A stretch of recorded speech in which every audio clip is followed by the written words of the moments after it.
trata de eso, aquellos factores que están encima de nuestros genes que pueden llegar a influenciar.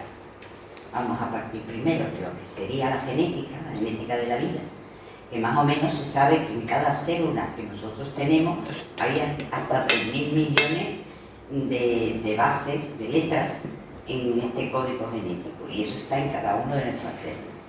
Sabéis que estuvo durante mucho tiempo en la actualidad lo que era el proyecto del genoma humano, que prácticamente se terminó en el 2003, aunque realmente concluirlo fue en el 22 más o menos.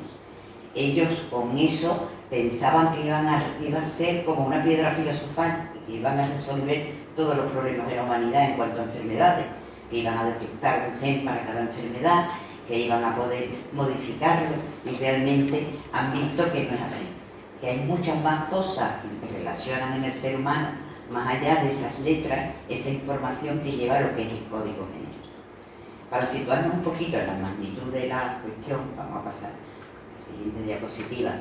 Aquí nos vamos a ver un poquito lo que sería, en cuanto a magnitud de lo que es el universo interior reflejado en lo que sería el universo exterior en cuanto a dimensiones. Si vemos que esa información que hay en cada célula, esas 3.000 millones de letras, forman, si lo estiramos, 2 metros dentro del núcleo de cada célula. Si multiplicásemos esos 2 metros por todas las células que tiene el cuerpo, y a su vez lo multiplicáramos por todos los humanos que somos en la Tierra, llegaría a una magnitud muchísimo más allá que de la Vía Láctea. Y si eso lo hiciéramos con respecto a todos los ADN de todos los seres vivos de la Tierra, llegaríamos muchísimo más allá de todo el universo conocido. Un poco para que veamos la magnitud de la información que es realmente ese código de vida, que es el código genético. Bueno, ahí te pongo un poquito la cifra, pero no creo que sea significativo, ¿no? Un poco para ver esa cifra. Aquí después a la derecha tenemos lo que sería el código, lo que como es teóricamente esa cadena de ADN, que como sabéis están formados solo por 4 letras. Esas 4 letras se van a ir combinando, la adenina con la timina y la citosina con la guanina. Siempre van a ser esos 2 pares, y en todos los seres vivos, que realmente con esas 4 letras se van a conformar toda la multitud de expresiones de vida que va a haber posteriormente. Dentro de cada uno lo va a tener de una forma u otra. Pasamos a la siguiente. El genoma lo podemos entonces considerar como si fuese lo que es la información almacenada que tenemos nosotros en cada una de nuestras células, que son 1.000 millones de nucleótidos. Otras especies tienen otra cantidad. Y el epigenoma lo podríamos considerar cómo se va a manifestar esa información. Si tenemos una biblioteca, o a lo mejor un libro del Quijote, tú lo lees de una forma y cada uno lo va a interpretar de una determinada forma y va a sacar para su propia vida y para sus cosas una determinada enseñanza. Lo mismo podríamos hacer la analogía con la música. El genoma sería la partitura, pero una partitura seca, con sus notas y ya está. Pero si vamos a interpretar esa partitura en una orquesta o un músico renombrado, tiene otras anotaciones en cuanto a melodía, en cuanto a ritmo, entonces cada uno de ellos lo va a interpretar de una forma y después también va a estar el que lo escucha, ¿no? Pero entonces ese director de orquesta sería el epigenoma, que va a decir cuando entra el trompeta o cuando el violonchelo, y va a ir organizando esas mismas partituras que tienen todos los instrumentos en una melodía y en una sinfonía. Ahora vamos a pasar a unas cositas ya más técnicas, menos poéticas. Algo que creo que es importante un poquito saber para después entender lo que os voy a explicar. Voy a intentar no meterme mucho en esto, pero la mayoría lo sabréis. Realmente, la célula, el núcleo de la célula es una fábrica de proteínas. Lo que esas 4 letras del ADN tienen son los genes, y lo que van a dar es órdenes para formar proteínas. Proteínas es lo que somos todos, aparte de otras cosas, pero muchas proteínas.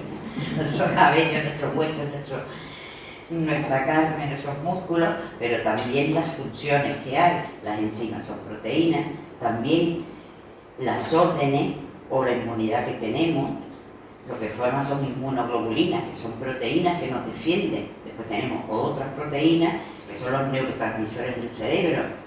Si estamos contentas tendremos mucho alguien, mucha dopamina, si estamos otros nervios tendremos el cortisol, pero todos son proteínas, realmente. El ser vivo se manifiesta en todo lo vivo en un lenguaje proteico, a través de proteínas, que es el que van a dar las órdenes. Unas cumplen funciones, otras van a ser estructurales. Entonces, para formar esas proteínas, el proceso que tiene lugar a nivel del núcleo de la célula se llama transcripción, es para formar la proteína. Entonces, ¿qué hace la célula? Forma un pequeño ARN, que es como una fotocopia de un trocito de un gen que está encargado de formar una proteína. Hace esa fotocopia y de esa fotocopia ya lo pasa después al citoplasma y a través de una serie de reacciones va formando una serie de aminoácidos que constituye el péptido o la proteína, que va a tener la función que tenga. ¿Vale? Entonces, esto puede estar encendido o apagado. Por eso he puesto ahí con on-off. Lo que va a encender o apagar ese gen va a ser precisamente determinadas órdenes que van a venir del epigenoma. Ahí viene. Cada ser humano lo vemos distinto, pero todos tenemos el mismo ADN, por eso hay un proyecto humano, varían, por eso lo que he puesto ahí, variabilidad genética, hay una variabilidad, unos tienen los ojos azules, otros tienen negros, pero las razas humanas no existen, todos somos exactamente iguales. Cuando vemos el genoma somos iguales, hay pequeñas variaciones del 0 o 1%, que se llaman alelos, que es lo que te van a dar esas características que son más a un nivel físico exterior, después también a un nivel a lo mejor de preponderancia en determinadas enfermedades, pero después a nivel interno del cuerpo, del metabolismo, de todo lo demás, es exactamente igual, las mismas órdenes que tenemos todos. Esto pasa en la mayoría de los humanos, excepto en los gemelos, que sí son dos copias iguales. Entonces, los gemelos en principio, cuando nacen, son los gemelos monocigóticos, no los que no son monocigóticos, es decir, porque es el mismo núcleo que después se divide. Al principio, como veis, son muy parecidos, prácticamente iguales, pero después va a pasar que cuando va pasando el tiempo, esos gemelos van cambiando y tienen pequeñas variaciones. Aquí ya se le ven variaciones para el ser hermano, en esta, por ejemplo, se le notan más. Aquí he puesto también el ejemplo del cromosoma 17 en un niño de 3 años que son idénticos, sin embargo, cuando ya pasan a los 50 años, tienen determinadas marcas genéticas en ese cromosoma que están determinadas precisamente por las marcas epigenéticas. Porque de qué va a depender, por ejemplo, esta señora probablemente ha vivido en un sitio que estaba mucho más expuesto al sol que esta otra hermana, entonces se ve en su epigenética, en su manifestación, pues la cara con muchas manchas de melanina que la otra no lo tiene, porque eso es un factor más medioambiental determinado por la epigenética. Entonces, ¿qué es la epigenética? Vamos a definir la epigenética, la definió la primera vez un genetista que era Conrad Washington ya en 1942, lo que él vivía es que había distintas formas fenotípicas, que es como se manifiesta el genotipo en distintas personas, y a eso le llamó que estaban determinadas ese fenotipo por alteraciones que llamó epigenética.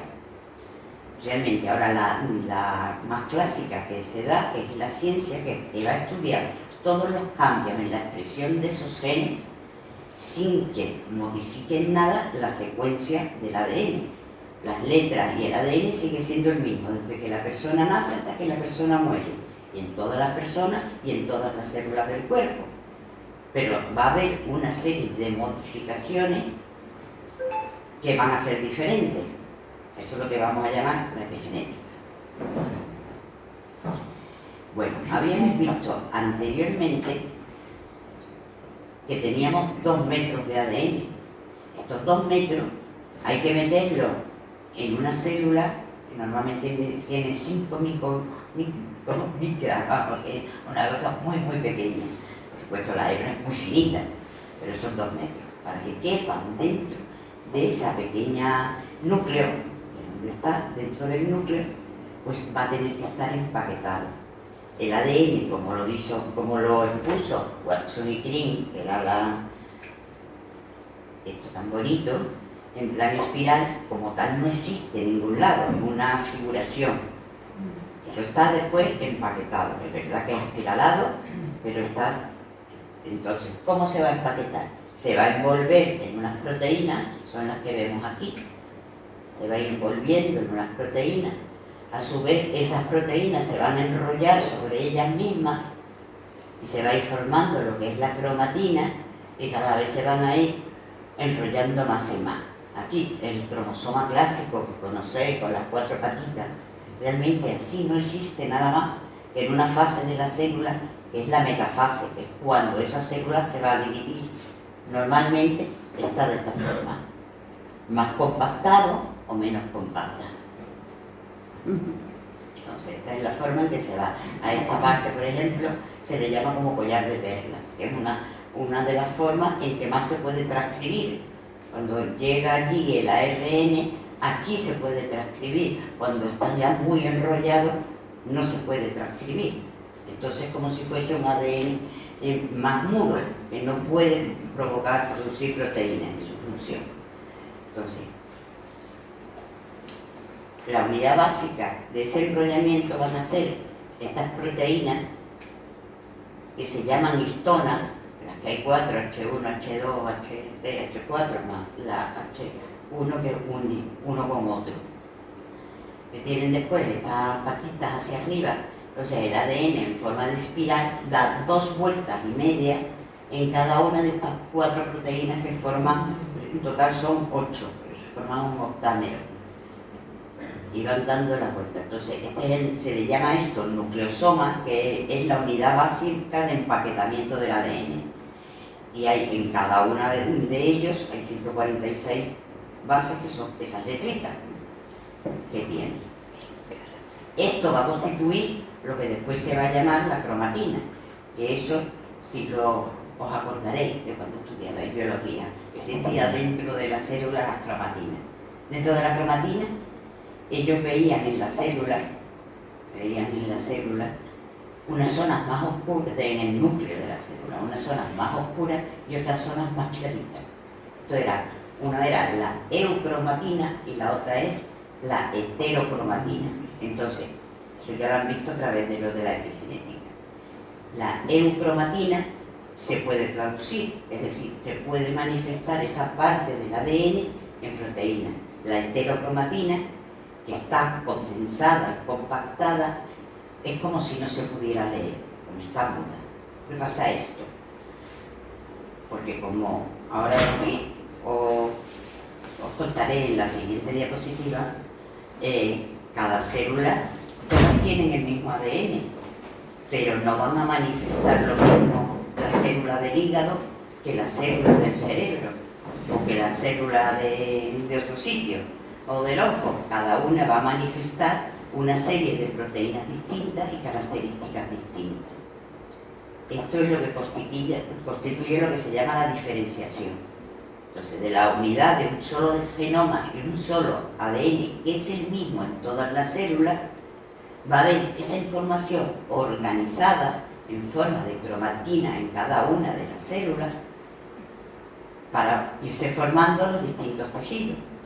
Esto va, por eso ahora sí, cuando escucháis hablar de la célula madre, que hablan mucho, la célula madre de potencial, es ir hacia una fase más anterior de esta diferenciación y a partir de ahí hacer implantes de células madre y demás. Normalmente en el ser humano empieza la diferenciación en el feto en la fase del blastocito, que es muy pronto realmente, cuando tiene unas 200 células más o menos el pequeño embrión.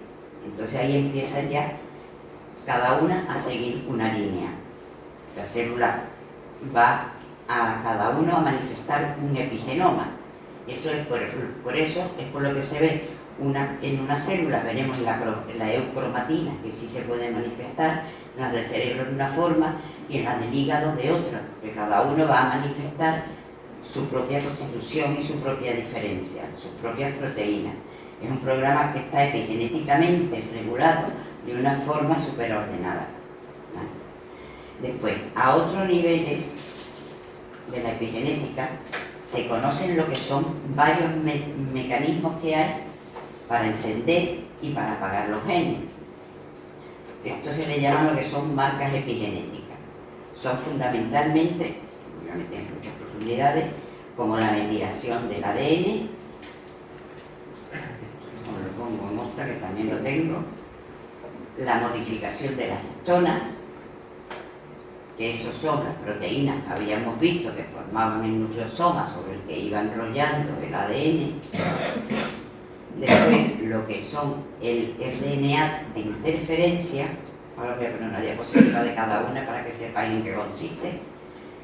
Y después ahora ya están investigando otra nueva forma, que es la conformación tridimensional del propio núcleo y de cómo están puestas en cada región cada una de esas proteínas. Esto es muy nuevo y ahora lo están viendo ya. Entonces, en cuanto a la metilación de ADN, que es una de las más conocidas, la primera que se vio, eso era añadirle lo que es una señal, que es un grupo metilo, pues en uno de esas bases, precisamente en la citosina. La citosina, que es la que va con la guanina, le pone una banderita, como ven aquí, y se metila. ¿Qué hace que esté metilado? Cuando está metilado, eso no se puede traducir. Si no está metilado, el gen se puede traducir en una proteína. Entonces, es un mecanismo externo que hace que se lea o que no se lea, que se encienda o que se apague lo que es ese gen que va a determinar una determinada proteína. El otro mecanismo que hay, la modificación de esas proteínas que habíamos visto que estaban en la histonas. Estas pueden estar o separaditas como están aquí, como si fueran perlitas y enrolladitos en las 2 vueltas y media del ADN, o pueden estar todas pegadas. Si están todas pegadas, pues aquí no lo puede leer. El ARN mensajero no lo puede leer. Aquí, si la separa, pues sí puede leerla. Entonces eso, mediante una serie de modificaciones químicas, acetilación, fosforización, varias, pues hace que se pueda leer o que no se pueda leer. Y eso influencia lo que es en la expresión de los genes. Esto está regulado también a través de la epigenética, que realmente la lectura para la traducción de la función del ADN está regulado por otros mecanismos que son ajenos. Después vemos qué es lo que influencia. Después tenemos los microARN. Estos muchos están producidos por una especie de material oscuro que había que prácticamente el 20% del material genético es para producción de proteínas, lo demás no se sabe para lo que es, o no sabían. Entonces decían que era ADN basura, como pasa con el cerebro, que como no sabían para qué funcionaba, como una parte de basura también.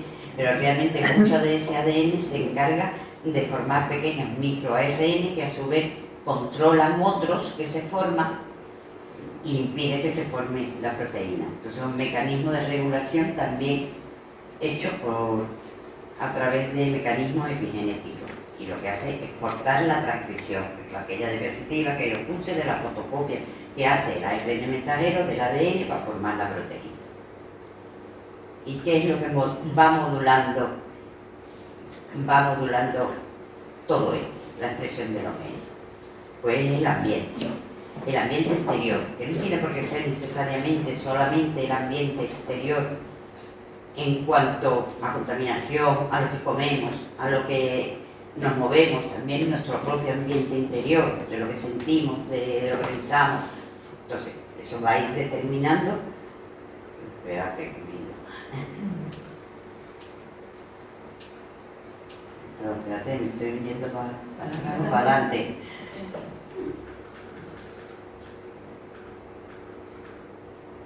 No, ya no sé.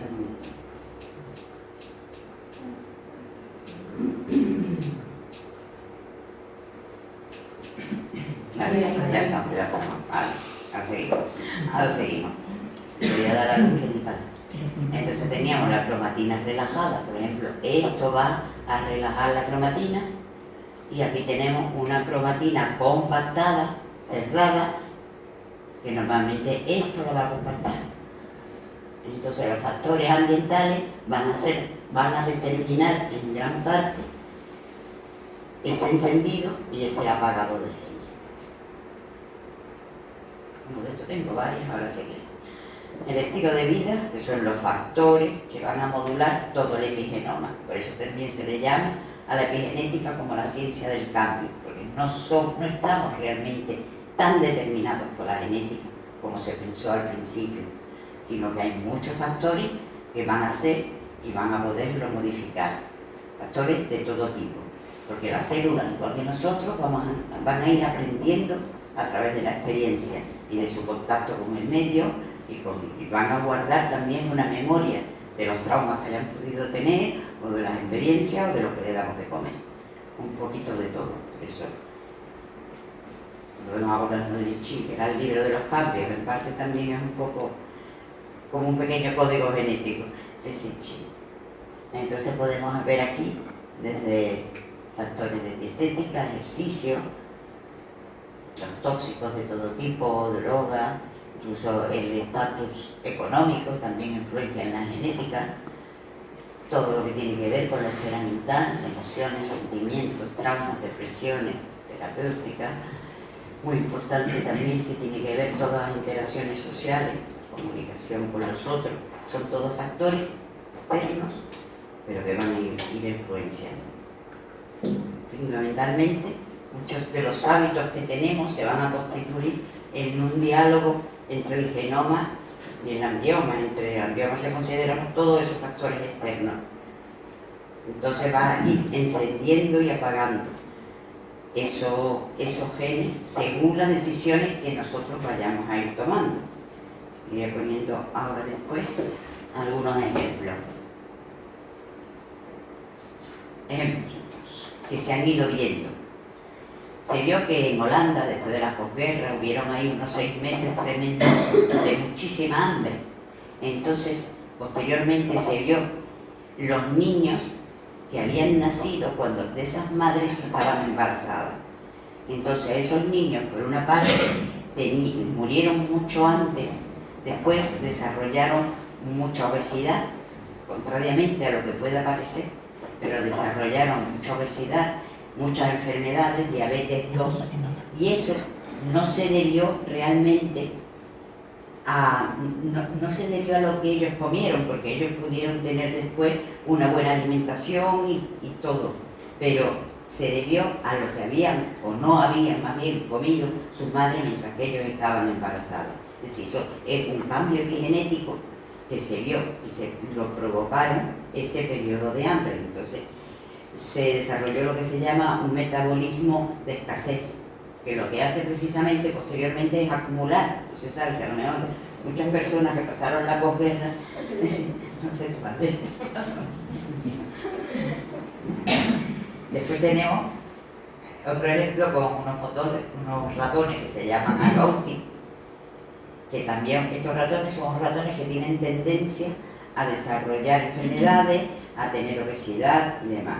Entonces, lo que hicieron, la intervención que hicieron en esos ratones fue alimentarlos, porque sabían que tienen esa tendencia, a las madres, a unas madres las alimentaron y a otras no, a unas las dejaron normales y a otras no, con ácido fólico, que es un metilador del ADN. Entonces, lo que hizo fue acallar ese gen que provoca lo que es la obesidad y los defectos que tenían las ratas, mientras que unas seguían gorditas y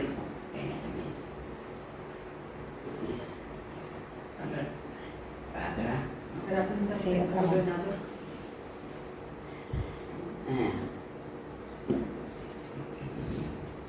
Por ahí me entero más, sino que no lo veo. Distinta alimentación de la madre determinó lo que fue el cambio epigenético. Uno siguió gordito, a estos no le dieron ácido fólico a la madre, y a estos sí eran gusanos y muy muy monos, que no tenían ninguna enfermedad, y lo único que la intervención que hicieron fue esa. No me equivoco. Otro ejemplo, el de las abejas. La abeja es la misma larva que está allí. Una la alimentan durante 3 días con jalea real y se convierte en una abeja obrera. La otra la alimentan durante 6 días con jalea real y se convierte en una abeja reina. Esto también es otro cambio epigenético que se determina en la abeja. Después tenemos en otros ratones que hicieron el experimento hay un tipo de ratas que cuidan muchísimo a sus ratoncitos y hay otras que pasan cuando nacen que no le echan cuenta ninguna. Entonces se ha visto como realmente el cuidado materno va a determinar un cambio en la respuesta de estos ratones cuando sean más adultos en toda la cuestión del estrés. Sabe que el cuidado materno va a ser muy importante tanto el desarrollo de la amígdala en el bebé, del lóbulo prefrontal, del hipocampo. Incluso aquí lo que se veía es que lo que hacía era reducir lo que eran los receptores de glucocorticoides, con lo que estos ratones que no eran cuidados, que eran abandonados, tenían una respuesta constante al estrés crónico y a todas las enfermedades derivadas de ese estrés. Vamos a seguir con el estrés. Es uno de los factores principales que se sabe que van a alterar lo que es todo el epigenoma. Sobre todo lo que es el estrés a largo plazo, porque el estrés es un mecanismo de defensa del organismo que está preparado para eso, como un mecanismo de supervivencia, para que tú en un momento determinado lo tengas, puedas salir corriendo, un mecanismo de alerta. Pero los seres humanos han convertido ese estrés en un estrés permanente, que no es solamente la vida y demás, sino también lo que se puede rumiar, lo que se puede pensar, lo que se puede imaginar. Todo se va a seguir produciendo el mismo mecanismo como si constantemente estuvieran en esa situación de estrés. Ya se sabe que eso va a ir provocando lo que es un envejecimiento de la persona y una serie de enfermedades que van a ir derivadas de eso. Ahora se usa mucho lo que son terapias conductivas. Hay una parte de epigenética que se llama una epigenética conductual, que están estudiando en depresión, en prácticamente todos los síndromes mentales, hasta qué punto son factores heredables, son factores epigenéticos que han influenciado en que esa persona desarrolle una determinada patología. Y después lo que son todo lo que sean técnicas de gestión de estrés, meditación, tai chi, de lo que lo hacen por aquí y demás, todo eso va a provocar que vaya mejorando lo que es esa correlación epigenética.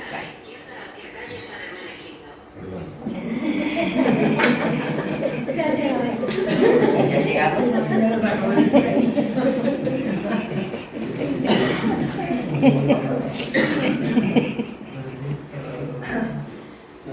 Entonces, hemos visto ya una serie de cosas del estilo de vida que van a determinar lo que es los factores a nivel de salud. Entonces, ahora mismo ya hay hasta test que te hacen lo que es la edad epigenética, que se llama. Hay muchos laboratorios que te ofrecen ya esos test. Hay de distintos nombres, miden distintos criterios, unos miden lo de las histonas, otros miden ya lo que es la metilación del ADN.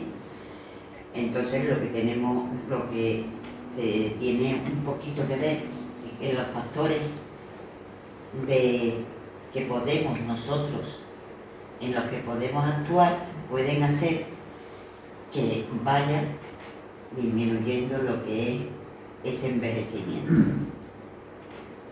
Entonces existiría lo que es un reloj biológico y un reloj cronológico. El reloj cronológico es nuestro con el almanaque de cada año. Sabes que tiene 60, tiene 60, o tiene 50, tiene 50. Y hay un reloj biológico que lo va a marcar precisamente esos factores epigenéticos. Durante el envejecimiento y la vida se van a ir acumulando todas esas marcas tanto en las metilaciones como en las histonas, que van a hacer y van a determinar que una persona esté más envejecida que otra a la misma edad.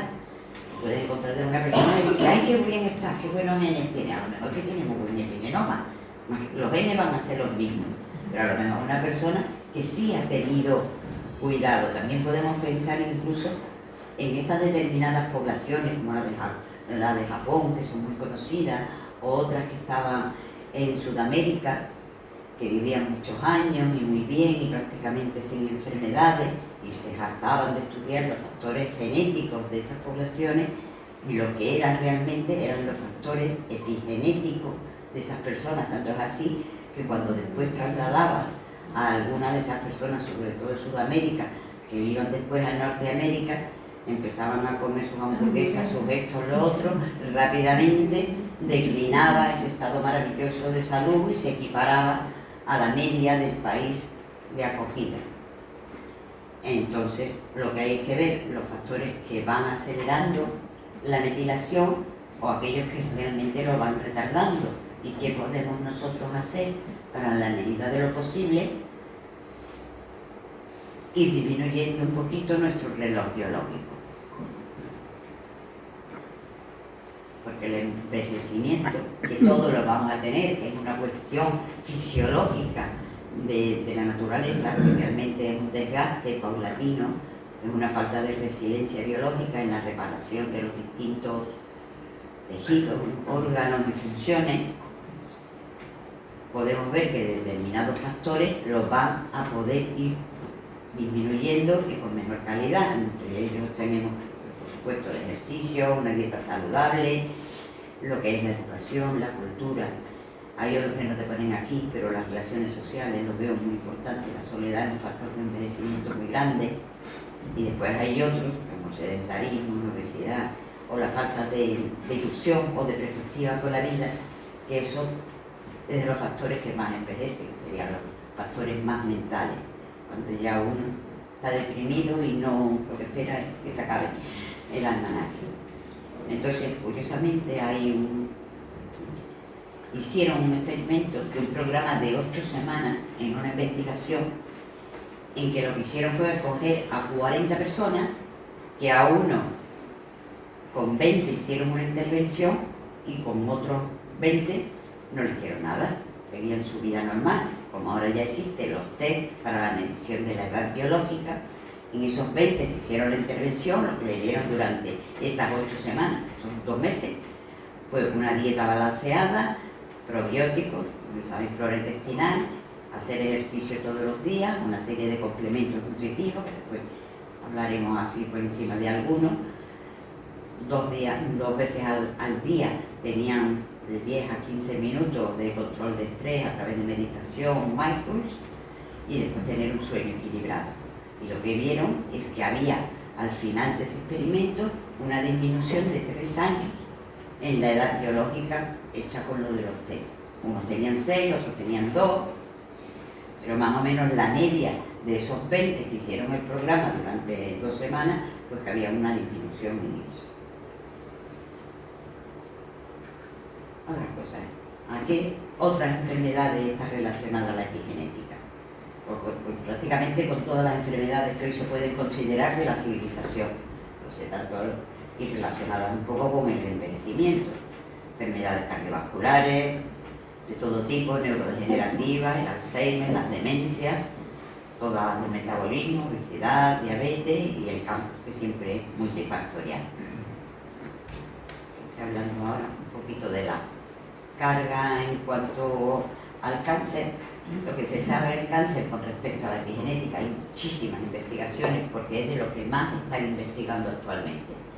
Respecto al cáncer, la epigenética, porque lo que quieren es conseguir determinados medicamentos. Ya hay medicamentos epigenéticos, se usan por ejemplo en algunos linfomas, en cánceres de tipo de leucemia, en linfoma, y algunos están dando buen resultado.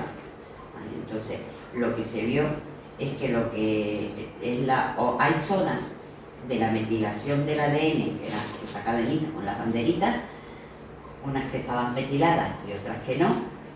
Entonces hay zonas que están hipoventiladas y otras que están hiperventiladas. Lo que se sabe respecto al cáncer con los genes es que no hay un gen específico que te dé un cáncer de estómago o de otra cosa, sino que hay genes que son promotores y otros que son supresores. Entonces hay una proteína, un gen supresor, que es la P53, que se la llama como la guardián del genoma, porque lo que hace es ver cuando una célula puede sobrevivir o no sobrevivir y instaura un poco las leyes. Entonces en muchos tenían hiperventilado, con lo que no se podía expresar esa proteína con lo que se determinaba, y después en otras cosas están hipoventiladas zonas de genes que van a producir pro-oncogenes, entonces van a producir más cáncer, que realmente es una de las causas fundamentales en la cuestión epigenética en el desarrollo físico. Sabemos todo lo que hacemos, o pensamos, lo que sentimos, las decisiones que tomamos. Hablando de ejercicio, el ejercicio es uno de los factores positivos para mejorar nuestra epigenética, que modifica lo que es la expresión genética en la acetilación, sobre todo de las histonas, aparte de tener en el metabolismo pues otras muchas funciones, como la modificación del entorno metabólico, de las hormonas, modificación que el músculo es un órgano endocrino porque produce lo que son determinadas proteínas que a su vez van a hacer que se desarrolle más el cerebro, sobre todo la región del hipocampo, eso se ha visto. Ahora entramos ya un poquito en lo que sería un poquito de dieta epigenética. Esto que se vio los patrones de ingesta. Si tú comes mucho y a todas horas, y se hizo un experimento entre que se coma más o menos normal, o bien que hagas un tipo de patrón de ingesta, que es la dieta está restringida de ayuno, de semiayuno, que estás 16 horas sin esto. Lo que se vio es que aquí vas a desarrollar un metabolito, que es la nicotinamida adenina, esto ya lo hay en medicamentos que lo venden, el NAD positivo, que a su vez va a activar una proteína que va a provocar un metabolismo sano, mientras que el comedor a todas horas y de lo que le da la gana provoca lo que es la acetilcoenzima A, que lo que va a hacer es provocar otra serie de enzimas que te va a provocar la metilación de un metabolismo que lo que va a hacer es acumular grasa o provocar lo que es diabetes, acumulación de nutrientes. Después ya vamos a ver distintas cosas que se han visto que mejoran a nivel dietético lo que es la epigenética. Están los polifenoles, en todas frutas, verduras, té verde, todo esto vaya. El resveratrol, ¿saben? Un elemento antioxidante que está sobre todo en la piel de las uvas, las cúrcumas, me va a llevar muchas cosas. Está en el curry, isoflavona en general, verduras crucíferas, brócolis, repollo, el ajo, el ácido fólico. Sabes que las mujeres embarazadas todas toman ácido fólico, entre otras cosas por la cuestión del tubo neural, pero también porque se ha visto que mejora la epigenética del niño. Otros factores, los pongo a continuación. Entonces van a ser todo lo que son dadores de metilo, como ácido fólico, metionina, betaína, todas las vitaminas del grupo B, el SAN, que es la que se provocaba cuando hacía un ayuno, jengibre, minerales, todo tipo. Curiosamente hay muchas plantas aromáticas que van con la comida, que se usan por cultura y por tradición, albahaca, perejil, menta, cilantro, romero, que por algo se usaban, porque ya en sí mejoran. Los probióticos, los omega 3, que son fantásticos para toda la cuestión, ácidos grasos de cadena corta, que estos están producidos a su vez por los microorganismos que tenemos en el intestino. Por eso es bueno tener una buena flora intestinal, porque esto los provoca. Un dibujito, un poquito a modo de resumen. Ellos habían visto que la cuestión, por ejemplo, del té verde, que la población japonesa tiene mucho menos riesgo de cánceres y de otras muchas enfermedades. Pues ya vieron porque realmente son grandes bebedores del té verde, que tienen la sustancia que es antioxidante. Un poco a modo de resumen, que nos lleve un poco a decir que la epigenética pues nos da un poco un mensaje de responsabilidad de lo que cada uno tiene que hacer con su vida, de lo que tiene, de las decisiones que toma, y también de esperanza porque realmente se ha visto que se puede transmitir hasta la tercera generación, que tus hábitos no van a ser solo para ti, tus hábitos los estás transmitiendo también en una epigenética alterada, pero que eso sí depende de ti, aunque tú no puedas modificar lo que es el genoma. Eso, los buenos hábitos van a ser como una gotita de agua que cae sobre la piedra y que es capaz pues, de irla socavando. Y que el cambio y la evolución que depende pues, de cada uno. Un poco este dibujito final de esta gran organización que tenemos dentro, que como he visto todo depende, todo sale del uno, pero después todo se diferencia y se organiza. Pero que más allá está un poco el ser humano, que también tiene que tomar sus propias decisiones pues, en cuanto a su vida, en cuanto a su cambio, en cuanto a lo que determine. Y nada más. No voy a enrollar mucho.